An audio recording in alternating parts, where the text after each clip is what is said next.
सुप्रभातम। मैं डॉक्टर अंजू रानी, प्रवक्ता संस्कृत, राजकीय इंटर कॉलेज नोएडा, गौतम बुद्ध से आज कक्षा 11 में निर्धारित संस्कृत छात्र छात्राओं के पाठ्यक्रम में तत्पुरुष समास को लेकर उपस्थित हुई हूँ।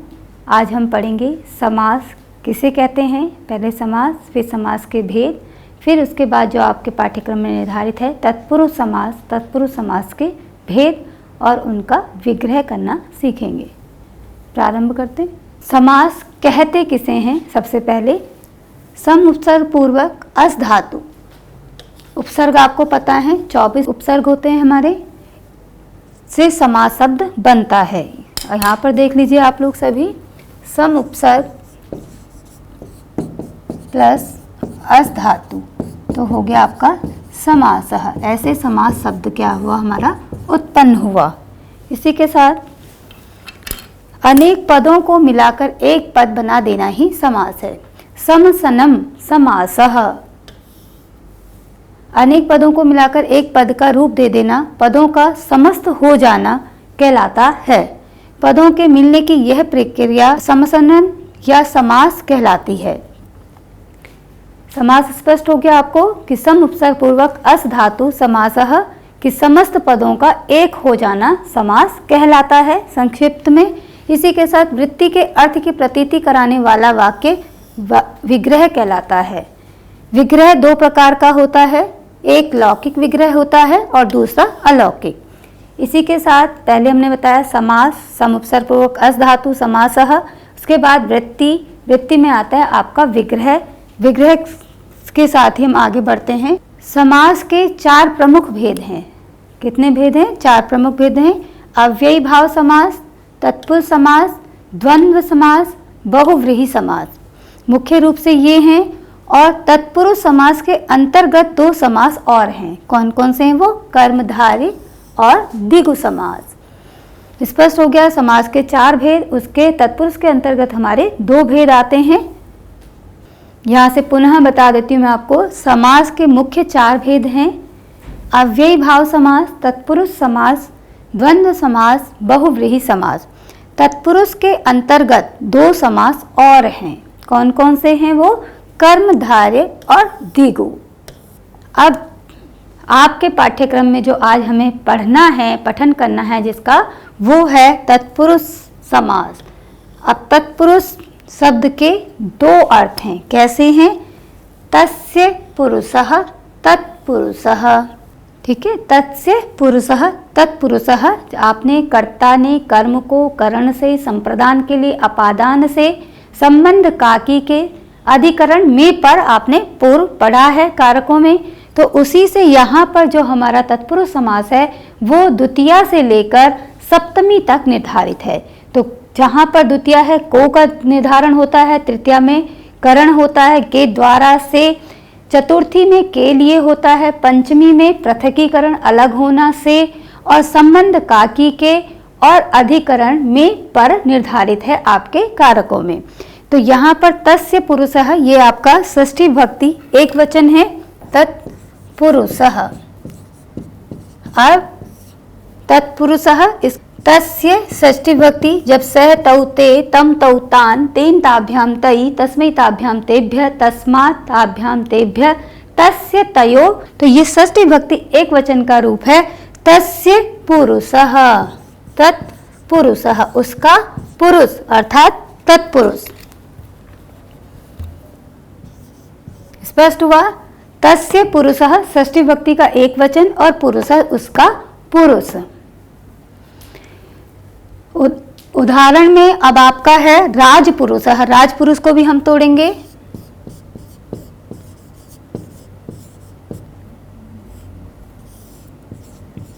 राजपुरुषः, राज्ञः पुरुषः।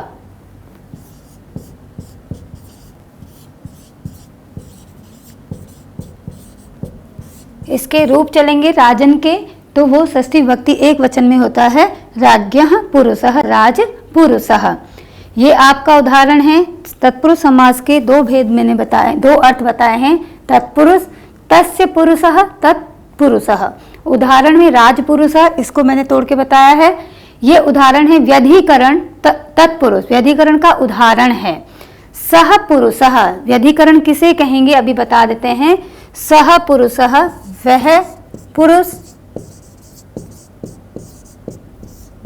ये भी प्रथमा है देखिए आप, और ये भी प्रथमा है, तो इसलिए जहां पर एक समान विभक्ति होती है वहां पर क्या होता है, व्यधिकरण तत्पुरुष समास होता है। उपरोक्त अर्थों के अनुसार ही तत्पुरुष समास के दो मुख्य भेद हैं, कि जैसे ये आपको देखा कि हमने तत्पुरुष जो हमारा मूल शब्द है इसी को ही हम दो तरीके से तोड़ सकते हैं। तस्य पुरुषः तत्पुरुषः, सह पुरुषः अपि तत्पुरुषः।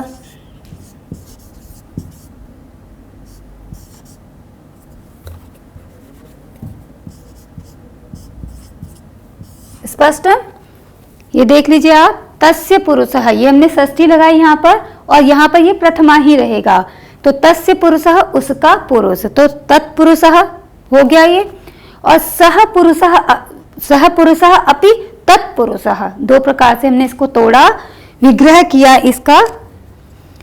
तो मुख्य दो भेद हैं। व्यधिकरण में समास का प्रथम शब्द किसी दूसरी विभक्ति में होता है। व्यधिकरण में क्या होता है, ये है व्यधिकरण का उदाहरण कि तस्य पुरुषः अलग विभक्ति है इसमें, और इसमें अलग विभक्ति है। समानाधिकरण मतलब दोनों में एक ही विभक्ति होगी। इसमें व्यधिकरण में क्या बताया है, प्रथम पद दूसरी विभक्ति में होगा और द्वितीय पद दूसरी विभक्ति में होता है। समानाधिकरण में क्या होता है, दोनों शब्दों में एक ही विभक्ति होती है। जैसे ये देख लीजिए आप, कृष्ण सर्पः, चाहे इसे देख लीजिए, दूसरा उदाहरण भी हम दे सकते हैं, कृष्ण सर्पः। अब हम इसका विग्रह करेंगे तो कृष्णः सर्पः, कृष्णः सर्पः, ये क्या है हमारा समानाधिकरण तत्पुरुष समास है। क्यों है, क्योंकि इसमें समान विभक्ति, समानाधिकरण समान विभक्ति से युक्त होगा, और व्यधिकरण में होगा पहले पद में दूसरी विभक्ति होगी और दूसरे पद में दूसरी विभक्ति होती है। तो इस प्रकार से तत्पुरुष समास के अर्थों के अनुसार उसके दो मुख्य भेद हो जाते हैं। स्पष्ट हो गया होगा। अब जो है तत्पुरुष समास कहाँ होता है, तत्पुरुष समास का सूत्र है, आप सूत्र पे देखिए, तत्पुरुष उत्तर पदार्थ प्रधानः, जहां उत्तर पदार्थ जो है बाद वाला जो पद है वो प्रधान होता है, उसके अनुसार क्या होता है कि हमें ये पता चलता है, इसमें द्वितीय तत्पुरुष समास में, इसमें तृतीया है, इसमें चतुर्थी है, इसमें पंचमी है और इसमें षष्ठी तत्पुरुष समास है। जब समस्त पद में उत्तर पद के अर्थ की प्रधानता हो तथा पूर्व पद में द्वितीया से लेकर सप्तमी तक का लोप हो जाता है, जो हमारा पहला पद है, प्रथम पद है, उसमें द्वितीया से लेकर सप्तमी तक का लोप हो जाता है, तो वहां तत्पुरुष समास होता है। विभक्ति के आधार पर इसे 6 भागों में बांटते हैं। आपको पहले भी बताया था, विभक्ति के आधार पर हम क्या करते हैं, इसको 6 भागों में बांटते हैं। द्वितीया से लेकर द्वितीया, तृतीया, चतुर्थी, पंचमी, षष्ठी और सप्तमी। द्वितीय, अब हम लेते हैं कि इनके जो 6 भागों में विभक्त है, ये 6 भागों में बांटते हैं। तो द्वितीय तत्पुरुष समास, जब सामासिक पद के पूर्व पद में द्वितीय विभक्ति का लोप होता है, मतलब द्वितीय विभक्ति लोप का मतलब होता है दिखाई नहीं देती है, तो वहां द्वितीय तत्पुरुष समास होता है। अब द्वितीय तत्पुरुष समास कहाँ कहाँ होगा, सूत्र है ये आपका, द्वितीय श्रिता तित पतित गता गत प्राप्ता पन्नैः, अंकिन शब्दों के साथ होगा, जहां श्रित होगा, जहां श्रित, अतित, पतित, गत, गत, आत्यः, आत्यस्त, प्राप्तः, आपन्नः, जब ये शब्द प्रयोग होंगे, इनके बाद जिन शब्दों के बाद ये शब्द लगे होंगे वहां पर द्वितीय तत्पुरुष समास होगा। अब ये इसका कैसे, एक तो समस्त पद होगा हमारा, फिर समास विग्रह करते हैं हम और अर्थ बताते हैं। इसे यहां पर स्पष्ट कर देते हैं। समस्त पद है हमारा, समस्त पद, विग्रह और अर्थ। अब द्वितीय के उदाहरण हैं,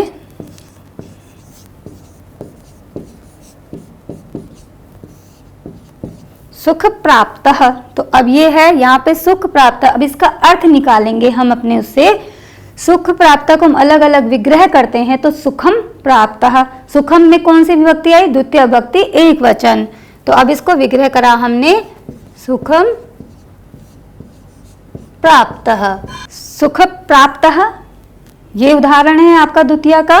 अब इसमें कैसे आया? द्वितीय आई सुखम प्राप्त, सुख को प्राप्त, को यहाँ पर छिपा हुआ है, इसलिए क्या है, इसमें पहले बताया था कर्ता ने कर्म को, जहाँ कर्म को होगा वहां पर द्वितीय तत्पुरुष समास होता है। सुखम प्राप्त, यहाँ पे द्वितीय विभक्ति एक वचन, प्राप्त प्रथमा विभक्ति एक वचन, तो सुख को प्राप्त।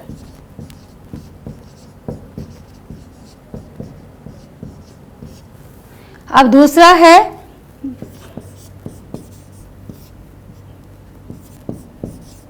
ग्राम गतः, तो अब इसका हम तोड़ेंगे इसको, ग्रामम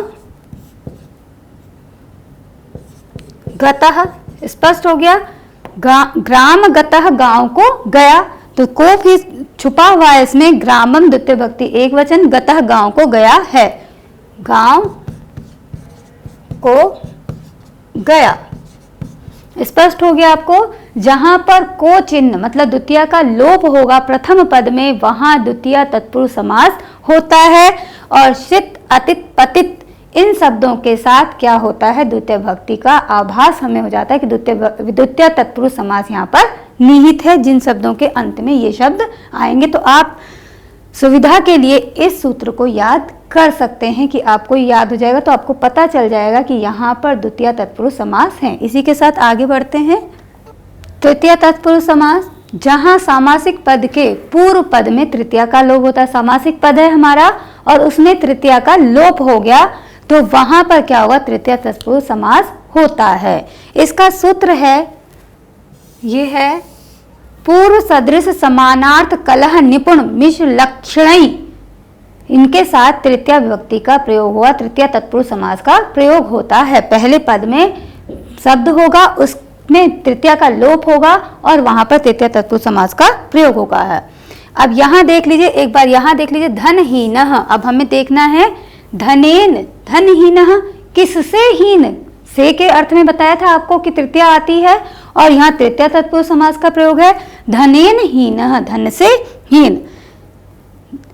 शरणाहतः, शराहतः, शरणे शरेण आहतः मतलब बाण से भीदा हुआ, बाण से घायल। नख भिन्नः, नखई भिन्नः, अब नख जो है एक नहीं होते, बहुत सारे होते हैं, तो यहाँ पर क्या है? तृतीय तत्पुरुष समास है। अब जैसे आप और भी उदाहरण ले सकते हैं, इसे देख लीजिए, एक बार तोड़ के दिखा देते हैं। धनहीनः पद हो गया आपका। अब धनहीन, तो हमने अब इसको ग्रह करना है हमें, तो धनेन हीनः, धन से हीन, स्पष्ट हो गया। और तृतीयांत शब्दों के बाद जो पूर्व सदृश सम मिश्र कलह निपुण आदि शब्दों के साथ क्या होता है? तृतीय तत्पुरुष समास होता है, कि जहां प्रथम शब्द में तृतीया का लोप हो जाता है और उसके बाद ये सारे शब्द आते हैं, वहां पर क्या होता है? तृतीय तत्पुरुष समास होता है। इसी के साथ आगे चलते हैं। चतुर्थी तत्पुरुष समास, जब सामासिक पद के पूर्व पद में चतुर्थी का लोप होता है तो वहां चतुर्थी तत्पुरुष समास होता है। अब इसका भी इन्होंने सूत्र दिया है, ये आपका सूत्र है चतुर्थी का। क्या है इसमें? तदार्थ बलि हित सुख रक्षितै, इन शब्दों के साथ जब पहले शब्द के बाद ये शब्द आते हैं तो वहां पर क्या होगा? चतुर्थी तत्पुरुष समास होता है। कैसे होता है? पद देखिए आप, भूत बलि, तो ये भूत बलि, इसका विग्रह कीजिए, भूतेभ्यः बलि। अब राम के शब्द चला लीजिए आप, राम है रामो रामाः, रामम रामो रामान, रामे रामाभ्याम रामै ही, रामाय रामाभ्याम रामेभ्यः, तद्वत् उसी के समान चलेंगे। भूतेभ्यः, भूतेभ्यः चतुर्थ विभक्ति बहुवचन का रूप है और बलि भूते, भूतों के लिए बलि। यहाँ देख लीजिए आप, चतुर्थी का उदाहरण है पुत्र हितम, सॉरी,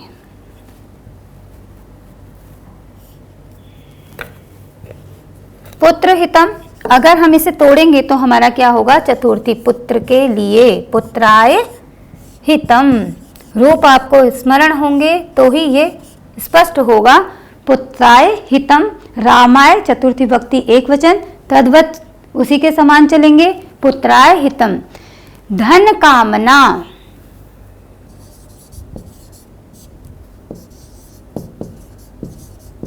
इसका विग्रह करेंगे, धनाय कामना, धन के लिए इच्छा। आज के संसार में तो सभी को धन की इच्छा है, तो धन कामनाएं, बहुत अच्छा विग्रह बताया है, समासिक पद बताया है।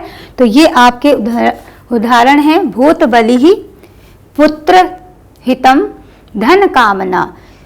जब चतुर्थ्यांत शब्दों का बलि, हित, सुख, रक्षित आदि शब्दों के साथ चतुर्थी तत्पुरुष समास होता है, कि जहां सामासिक पद में चतुर्थी का लोप हो जाता है प्रथम पद में, तो वहां पर क्या होता है, चतुर्थी तत्पुरुष समास होता है। और इन के साथ क्या आती है, आपकी चतुर्थी तत्पुरुष समास का होता है। अब ये देखिए आप, चतुर्थी तक हुआ हमारा पंचमी तत्पुरुष समास से पृथकीकरण, जहां अलग होगा वहां पर पंचमी तत्पुरुष समास होता है। जब सामासिक पद के पूर्व पद में पंचमी का लोप होता है, मतलब वो दिखाई नहीं देती है, तो वहां पंचमी तत्पुरुष समास होता है, वहां पंचमी तत्पुरुष समास होता है। पंचमी भये, पंचमी का सूत्र है ये, पंचमी भयेन भय भीत भीति भी रीतिवाच्यम। जहां पहले पद के बाद ये सारे शब्द आएंगे वहां क्या होगा, पंचमी तत्पुरुष समास होगा। कैसे, सर्प भीतः। अब इसे तोड़ लेंगे, इसका विग्रह करते हैं, तो क्या आ जाता है आपका, सर्पात भीतः,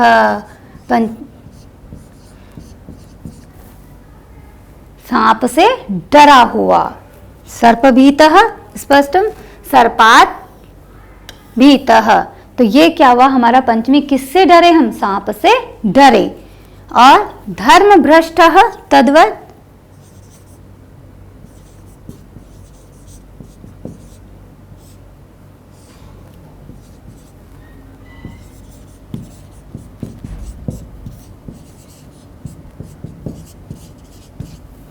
धर्मात् भ्रष्टः, पंचमी का रूप चलाते हैं फिर से, रामः रामो रामः रामम रामो रामान रामेण रामाभ्याम रामई रामाय रामाभ्याम रामेभ्य रामात्, धर्मात् पंचमी भक्ति एक वचन, सर्पात पंचमी भक्ति एक वचन।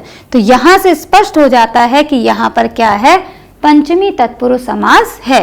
ऐसे ही यहाँ ही देख लीजिए आप, दूरादागतः, दूरात आगतः, पंचमी भक्ति एक वचन, दूर से आया हुआ।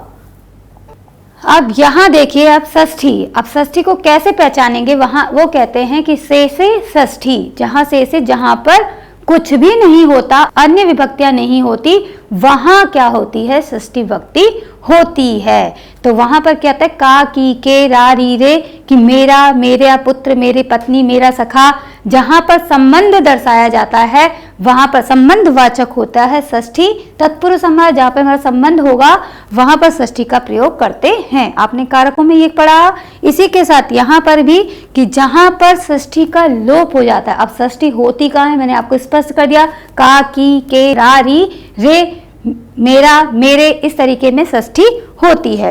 तो षष्ठी तत्पुरुष समास होता है। षष्ठी कौमुदी ये आपका सूत्र है, अष्टाध्यायी से लिया हुआ है कि षष्ठी यहाँ पर होती है जहाँ पर संबंधवाचक शब्दों का प्रयोग किया जाता है, सामासिक पद होता है जहाँ पर। तो ये आप देख लीजिए, राजदंडः, राज्ञः, दंडः। अब ये राजन के रूप चलते हैं नकारांत, तो ऐसे चलेंगे, राज्ञः, दंडः, राजा का दंड। अब दूसरा यहाँ देख लीजिए आप, पंचमी का, षष्ठी का, ये पंचमी का था पहले, अब ये षष्ठी का देखिए आप, स्वर्ग फलम। अब इसका अर्थ निकालेंगे हम, तो स्वर्गस्य फलम अपने आप स्पष्ट हो जा रहा है, तो इसका विग्रह कर देंगे उसी तरीके से, स्वर्गस्य फलम, स्वर्ग का फल। स्पष्ट हो गया ये आपको, स्वर्ग का फल। अब है आपका देव पूजा शब्द है, इसमें देवस्य पूजा, देवस्य पूजा देवता की पूजा। अब किसी की भी कर सकते हैं आप, यहाँ पर हरि पूजा, हरेह पूजा। एक दूसरा उदाहरण ले लीजिए, कोई बात नहीं, हरि पूजा, तो इसको हम तोड़ देंगे हरेह पूजा। जब आप इकारांत, उकारांत, रिकारांत सारे शब्दों का शब्द रूप प्रयोग करेंगे तो ये आपके बहुत ही अच्छे से समझ में आएगा और शब्द रूपों को याद करना बहुत ही आवश्यक है। संस्कृत में हरि पूजा, हरेह पूजा, इनके रूप चलते हैं, इकारांत हैं, अकारांत, आकारांत, इकारांत, रिकारांत, ये सब सारे क्या हैं, हमारे शब्द रूप हैं जो कि अलग अलग प्रकार से चलते हैं। अब आपका आता है सप्तमी तत्पुरुष समास, जब सामासिक पद के पूर्व पद में सप्तमी का लोप होता है। अब आपको पूर्व ज्ञान करा देते हैं पहले, सप्तमी का लोप। सप्तमी है क्या चीज, जहां पर मैं पर अधिकरण, अधिकरण माने जिस पर जो हमारा आधार होता है, मैं किस पर खड़ी हूं, जमीन पर, मैं ये किस पर रखा है, मेज पर, तो जहां मैं पर आता है वहां पर सप्तमी होती है, जो और शाब्दिक अर्थ लेंगे हम। और जिसमें जिस सामासिक पद के पूर्व में सप्तमी का लोप होता है वहां सप्तमी तत्पुरुष समास होता है। अब सप्तमी का सूत्र है सप्तमी षण्डेह, मतलब कुशलता आदि, प्रवीणता, कुशलता, निपुणता, इनमें भी क्या होती है, सप्तमी। इसके विभक्ति सूत्र आपने पढ़े होंगे, तो उसमें है कि जहां कुशलता, प्रवीणता हमें दिखानी है, जैसे कविषु कालिदासः श्रेष्ठः, कवियों में कालिदास श्रेष्ठ हैं। जब हम किसी को एक विशेषता से युक्त करते हैं तो वहां सप्तमी का प्रयोग होता है। अब इन्होंने बताया यहाँ विद्या कुशलः, सप्तमी का उदाहरण देख लीजिए आप, विद्या कुशलः। अब इसका अर्थ निकालिए आप खुद ही, आपको पता चलेगा। विद्या कुशलः, विद्या में कुशल। तो अब हमारे रूप चलते हैं, तो विद्यायाम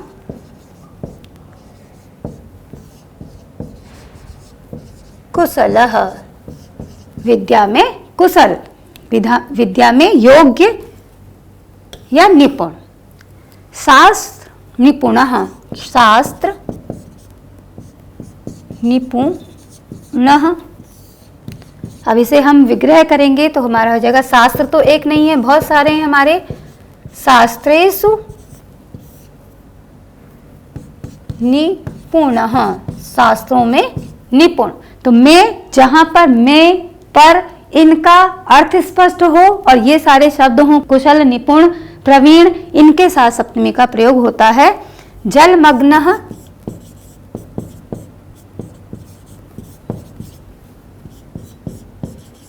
जले मग्नः, जल में डूबा हुआ।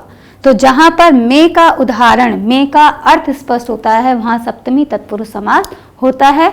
इसी के साथ ये मैंने अभ्यास कार्य दिया है आप लोगों को, आप इसे करिएगा, इसमें स्पष्ट हो जाएंगे सारे समास, सारे द्वितीया से लेकर सप्तमी तक जो मैंने अभी पढ़ाया उसका पूर्ण अभ्यास इसमें निहित है। आप सभी करिए, आशा है आपको बहुत अच्छा लगा हो। धन्यवाद।